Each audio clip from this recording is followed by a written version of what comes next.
You should be a journalist. We don't know where this is going, but let me ask you about, you know, families, government intrusion on the family in that regards to discipline. For instance, spanking.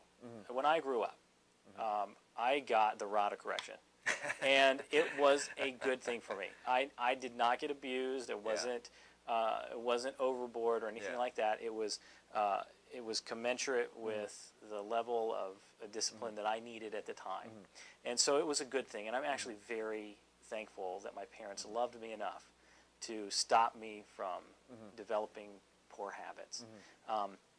Can you talk to us a little bit about, you know, the potential for government intrusion on families disciplining their children? The government shouldn't get involved at all, period. It's no more complicated than that.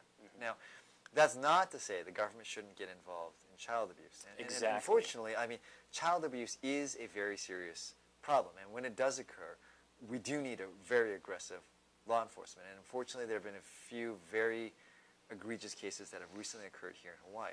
But there is a light year of difference between child abuse and spanking.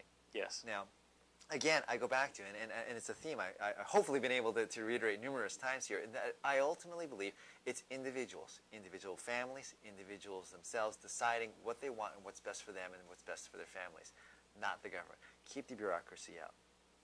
Okay, that's good.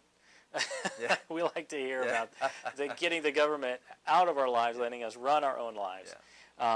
Well, let me move on to another issue. We talked about it a little bit earlier with the $1 trillion deficits, and I wanted to give you an opportunity to talk about your viewpoint on those budget deficits that we're running as a country, and talk to us about, you know, how does that apply to the everyday person? You would not tell someone who is just lost their job to go out and buy a brand new car.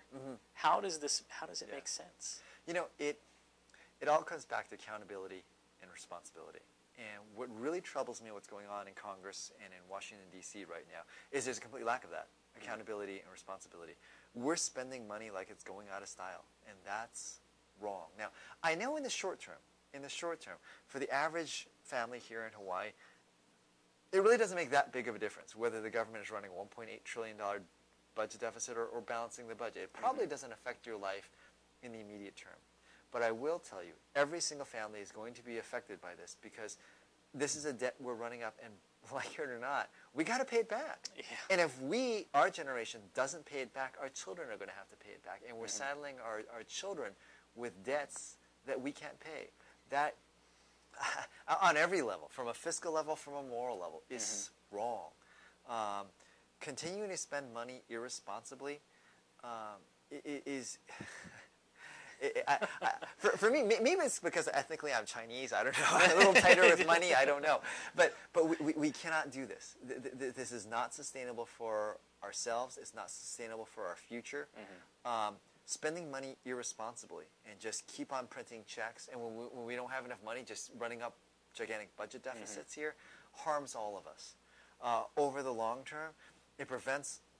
What it does is encourages short-term spending and discourages long-term investment and looking into the future of things. I'm also concerned about this because over the long term, you're going to eventually have to increase taxes to compensate for all this, and that doesn't make sense. Well, it's I understand totally. My wife is part Chinese, and I have to tell you, it's actually quite a relief because she is wonderful with handling money. And so that's not a bad thing. That's actually a very comforting thing. You know, when it does come to overspending, you know, my general impression is that we've kind of gravitated towards more of an entitlement generation, entitlement mindset.